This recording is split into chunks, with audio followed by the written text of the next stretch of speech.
اس سب سے پہلے عورت کا اپنے نفس کے اوپر جو حق ہے وہ تو ہمارے معاشرے میں ہوتا ہی نہیں ہے نا. وہ تو اللہ رحم فرمائے وہ تو ہوتا ہی نہیں ہے کہ ایک عورت اپنے نفس کو اپنے آپ کو اپنا حق دے. یعنی ایسا لگتا ہے ایسی جتنی بھی حدیثیں ہیں نا وہ سارے آدمیوں کے بارے میں ہے کہ آپ نے سونا ہے، آپ نے کھانا ہے. یعنی ہمارے گھروں کے اندر میں اللہ تعالیٰ ہماری ماؤں پر رحم کرے اور ان کو جزائے خیر دے.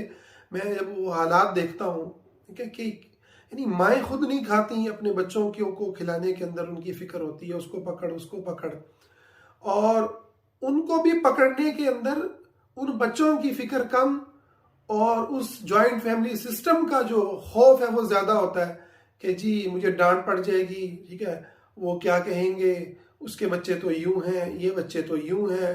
بیچاری کمپیریزن کے اندر ہی ماری جاتی ہے، ٹھیک ہے. یا وہ دوسروں کے تانوں سے بچنے کے لیے آپ دیکھیں اس کی کیا حالت ہوئی ہوتی ہے. اپنے آپ کو وقت دینا، اپنے آپ کو بنانا سنوارنا، ٹھیک ہے، اپنے آپ کو اپنے ساتھ بیٹھنا، اپنے خدا کے ساتھ سکون سے بیٹھنا، بات چیت کرنا، ٹھیک ہے.